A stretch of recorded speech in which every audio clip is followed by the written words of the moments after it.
예전에는 모두 다 메리 크리스마스 앤 해피 뉴 이어이라고 인사를 붙여서 했는데 요즘에는 메리 크리스마스라는 말이 앞에 붙으면 종교적 자유를 선택하는 것에 대한 위반이 됩니다.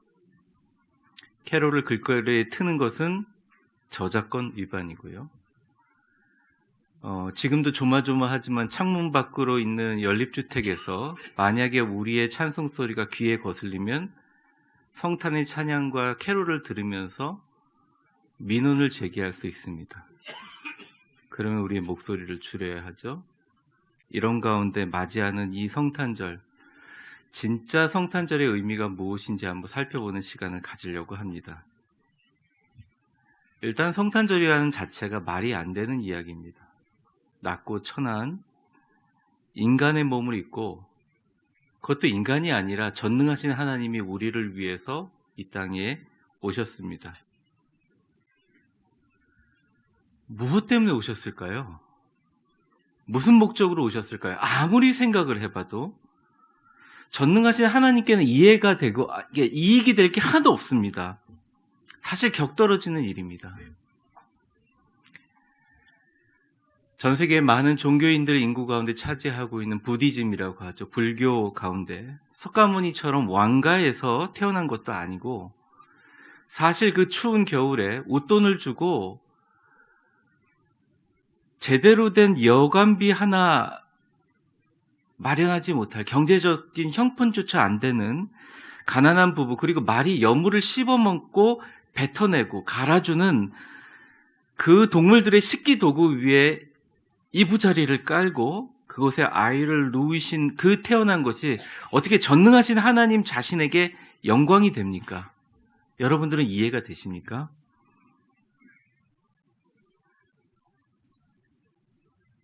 우리나라도 박혁컷의 시나 당군 시나 위대한 사람들 태어날 때는 뭔가가 있잖아요. 근데 정말 말 그대로 너무나 연약한 아기의 모습을 입고 정말 가난해도 그렇게 지질이 가난한 목사의 가정에 태어나셨습니다. 비효율적입니다. 비논리적입니다. 어쩌면 그래서 바리새인들과 서기관들과 사두개인들과 대제사장들 모두 베들레헴에서 작은 이 마을에 태어난 가난한 목수의 아들이 바로 우리가 760년 전에 이사야가 예언했던 그 대메시아라고 믿지 않았는지도 모릅니다. 겉모습이 너무 그러니까요. 아니, 인정하지 않았습니다. 그리고 십자가에 못 박아 죽이고 부활했다는 소문조차 믿지 않고 그 무덤이 열렸다고 하는 소문조차도 다 바꿔서 마태복음, 마가복음, 누가복음의 결론에 보듯이, 무슨 소리죠?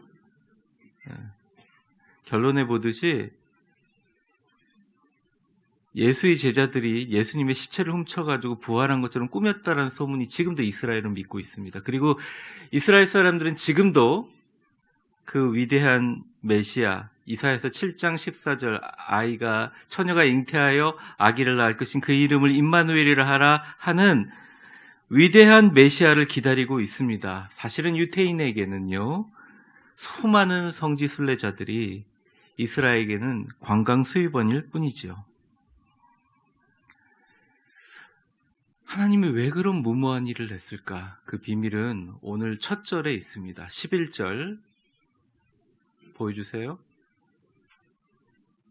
같이 한번 읽어보겠습니다. 시작.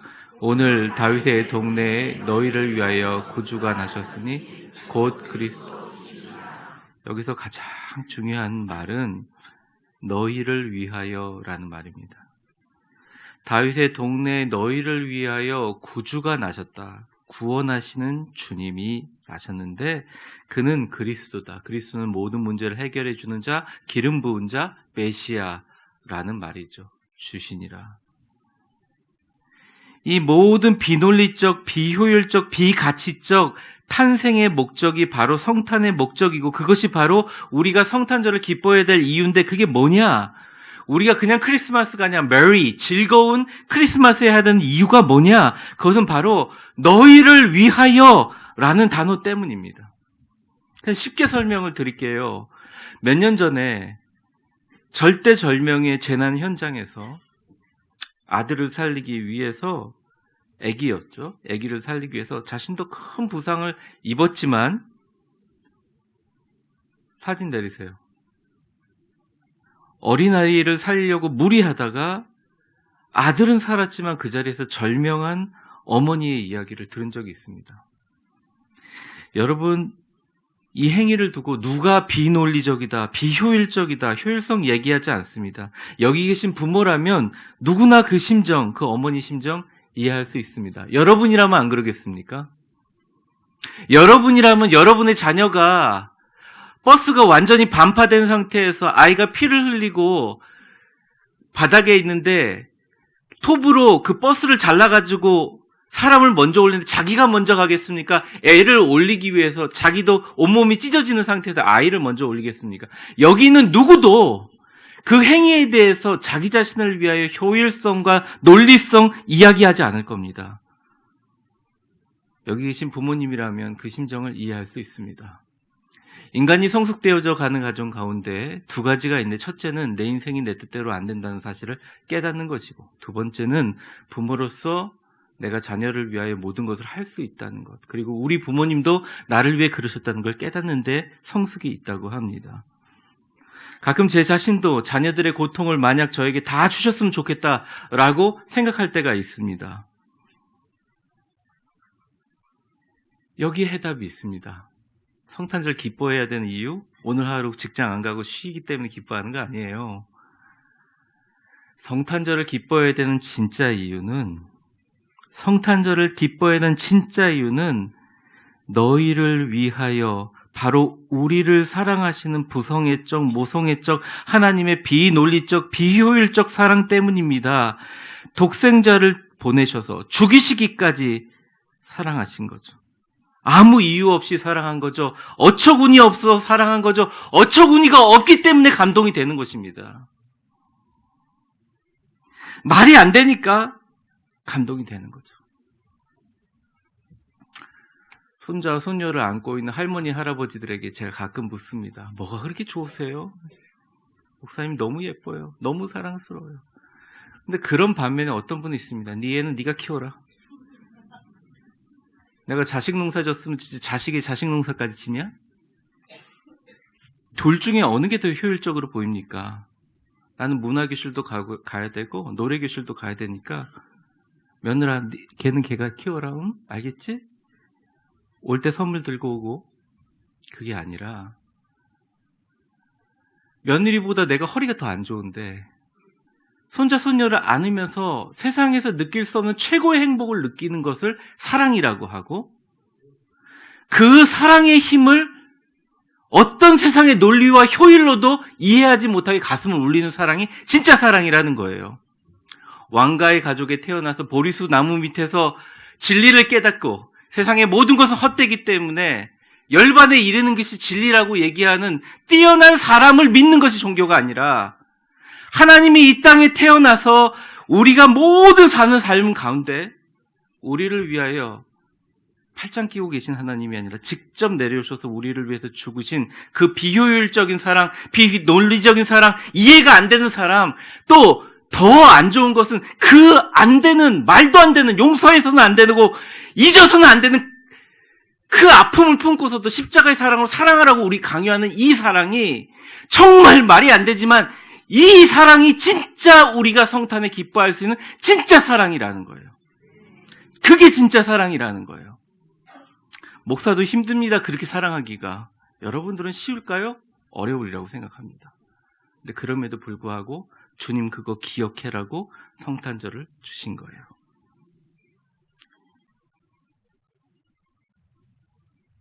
사랑하는 성도 여러분, 성탄절의 의미는 이유 없이 어처구니 없이 비논리적으로 비효율적으로 사랑하신 그 사랑을 이제는 우리가 너무 당연히 여기지 말고 감사하고 기뻐하고, 그리고 절대 잃어버리지 말고 그 사랑으로 살으라고 주신 의미라는 거죠. 이 자리에 가난하신 분도 있고 경제적으로 여유 있는 분들도 있고 겉으로 보기에는 행복하신 분들이 있지만 속으로 속이 썩어가시는 분들도 있고, 여러분들이 계시라고 생각합니다. 근데 이 성탄에 정말 기쁨이 뭐냐? 예수님이 우리를 위하여 아무런 대가 없이 우리를 위해서 죽으시고 우리를 사랑하시고 전혀 그럴 필요가 없는데, 전혀 그럴 뿐이 아닌데, 죄가 있는 분이 아닌데 십자가에 못 박힌 것을 당연히 여기지 말고 잊어버렸다면 다시 상기해라. 감사하고 기뻐해라. 이게 성탄에 우리가 기쁨을 가질 이유입니다. 옆 사람 한번 웃으면서 축복해 볼까요? 예수님의 사랑을 당연히 여기지 말고 감사하고 기뻐합시다. 메리 크리스마스. 그래서 거기에 메리가 붙는 거예요. 강아지 이름이 메리가 아니에요. 메리가 즐겁다는 뜻이거든요. 그냥 크리스마스가 아니라 즐거운 크리스마스인 이유는 그 즐거움에 예수님의 핏값이 있었다는 거예요. 두 번째 말씀드리고 마치겠습니다. 두 번째는 뭐냐면 하늘에는 영광이요 땅에는 그의 기뻐하시는 자들의 평화라고 했는데요. 여러분, 우리가 많이 평화라고 하면 이런 생각을 합니다. 힘들게 직장일을 마치고 와서 따뜻한 목욕조에 물을 받아놓고 어르신들은 또 목욕탕을 하고 들어가시잖아요. 아유, 너무 좋다. 몸이 살살 녹는구나. 아유, 맛있는 차 한 잔 가지고 마시면서 가만히 있는 것을 평화라고 우리는 생각합니다. 맞습니다. 그것도 평화입니다. 그런데 오늘 본문에 나와 있는 평화와 헬라어로 이야기하는 평화, 또 구약에서 얘기하는 샬롬은 완전히 다른 평화예요. 한번 저를 따라해 보세요. 에이레네. 이게 여기에 쓰인 평화라는 단어입니다. 땅에 있는 자들이 평화라는 거죠. 이 평화라는 단어는요, 전쟁 당사국들이 강화 조약을 할 때 쓰이는 말입니다. 제가 여러 주석을 찾아봤는데 옥스퍼드 주석과 그랜드 주석, 또 많은 WBC 주석에 정확하게 이야기를 하고 있어요. 전쟁 당사자들이 막 싸우다가 이거 더 싸우다가 큰일 나겠거든요. 그래가지고 더 큰 파국을 막기 위해서 강화의 조약으로 맺는 평화다. 땅 위에 강화 조약을 맺는 평화 에이레네다라는 뜻입니다. 그 말은 뭐냐면 이 평화는 그냥 얻어지는 평화가 아니라 헤르만 헤세가 얘기한 것처럼 투쟁하고 쟁취해서 얻어지는 평화를 의미합니다. 대가가 있는 평화를 얘기하는 거죠. 정전평화협정 같은 거죠. 그러니까 이 평화를 굳이 설명을 하면 예수님이 오셔서 그 평화를 만드신데 그 평화는 압도적으로 힘의 균형을 맞추는 존재가 있어서 야, 너 싸우지 마. 알았어. 자, 내가 중재할게 하는 중재자의 힘의 균형에 맞는 평화라는 거죠.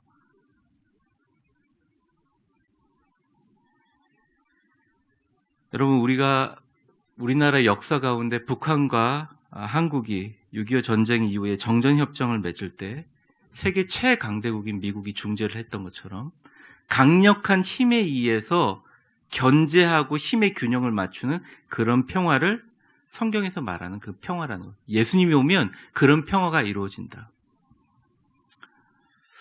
작은 예를 들면 이렇습니다. 이스라엘은 굉장히 작은 나라입니다. 그리고 이스라엘을 잡아먹으려고 하는 나라가 중동에 많이 있죠. 근데 이스라엘을 왜 못 건드리냐? 우리나라 큰 도 정도의 크기밖에 안 되는 이스라엘을 왜 세계가 못 건드리냐? 여러분, 이렇게 하늘을 보시면 우리나라 상공에 전투기가 떠 있는 데가 별로 안 보이시죠? 이스라엘은 사람의 시야에 보이거나 보이지 않는 곳에 24시간 동안 세계에서 최고의 성능의 전투기를 매번 갈아서 24시간 공중에 떠 있습니다. 왜 그게 힘인가? 전투기를 공중에 띄우기 위해서는 우리나라는 예전에 돈이 없어서요. 울릉도까지 날아가는 거 기름값 한번 대고 거기 다시 돌아와서 기름 넣고 가는 그런 비행기로 싸운 적도 있었거든요. 그런데 이스라엘이 왜 힘이 되느냐? 이스라엘의 24시간 동안 공중에 모든 세계 최정예 전투기가 떠 있는 그 기름값을 누가 대느냐? 유대인들의 부자들이 그 기름값을 대고 있기 때문입니다. 사실은 뭔 침공을 하고 싶고 뭘 레이더로 뭘 드론이라도 하나 날리고 싶은데 새카맣게 이스라엘 공중에 엄청난 유대인들의 자본으로 전투기를 띄워놓기 때문에 건드리지를 못하는 거예요. 그 평화는 엄청난 물질과 경제력의 힘에 의해서 규지되는 평화라는 것이죠. 제가 이런 말씀을 드리는 이유가 있습니다. 예수님 오시기 전에 어쩌면 하나님은 인간들하고 가까이 갈 수 없다고 포기했는지 몰라요. 아무리 노력을 해도 죄악이 반복되고 아무리 구원하고 싶어도 구원해줄 명분이 없습니다. 죽음으로 갈 수가 없는, 죄악으로 죽을 수밖에 없는 하나님과 평화를 누리고 그런 일을 벌일 수가 없어요. 왜? 하나님 평화를 누리고 싶어도 너무나 격이 다르고 너무나 제약됐기 때문에 이것을 이어줄 수가 없는 거예요.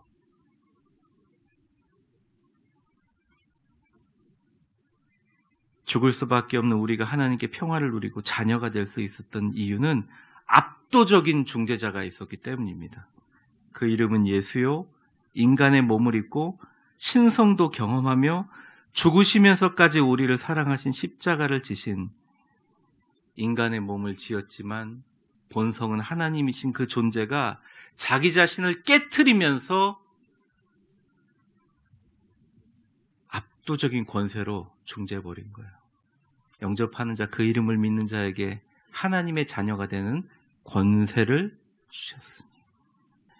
여러분, 악한 마귀가 아무리 약하지만 자기 자신을 깨트려서 자기를 던져가면서 자기 아들을 죽여가면서 하시는 하나님의 그 위대한 행위 앞에 마귀가 뭐라고 할 수 있겠습니까? 예수님의 그 십자가의 사랑과 예수님의 그 십자가의 위대하신 행위 앞에 어떤 것이 중재가 안 될 수가 있겠습니까?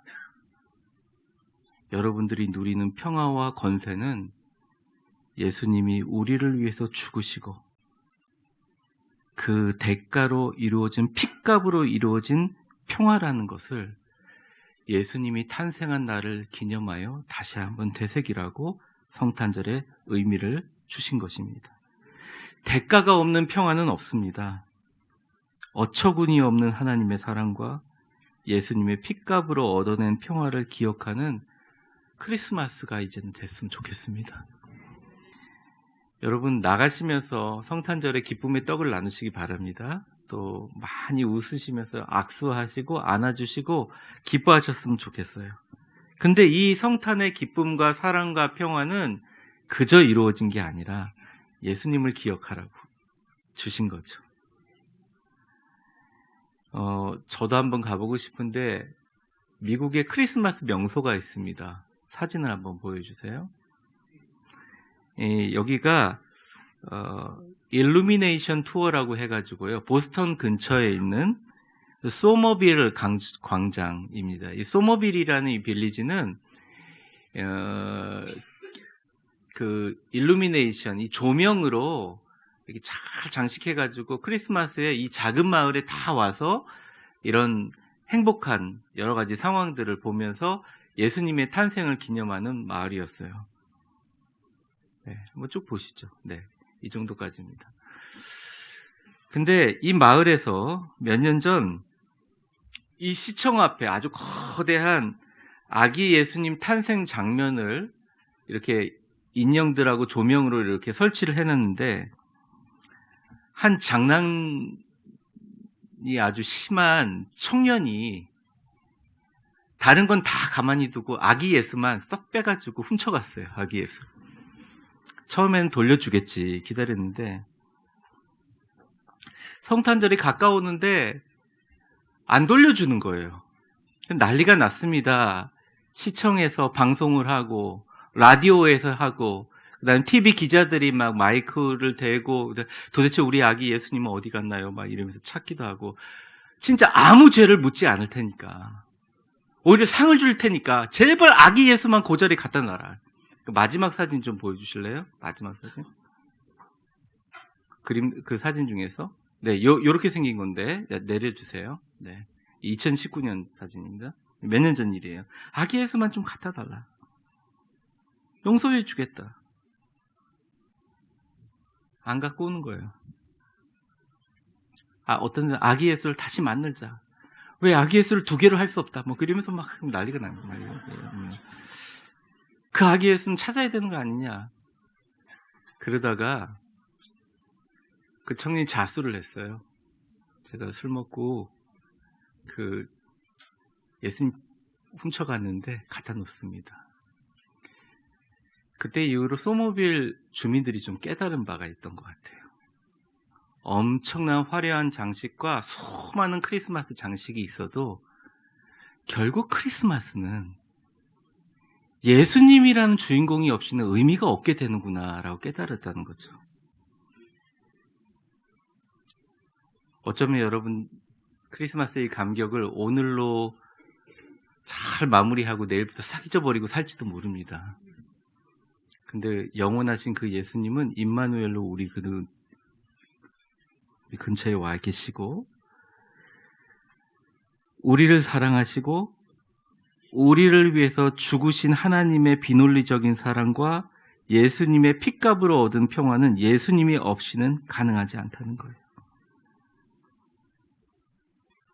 여러분, 이 크리스마스 날 재밌게 즐기시고 행복하시지만 여러분을 위해서 행하신 예수님 잊어버리지 마세요. 그리고 그 사랑 잊지 마시고 주변의 사람들에게 큰 사랑을 전달하는 크리스마스의 축복과 사랑이 넘치시는 좋은 날 되시기를 주의 이름으로 축원합니다.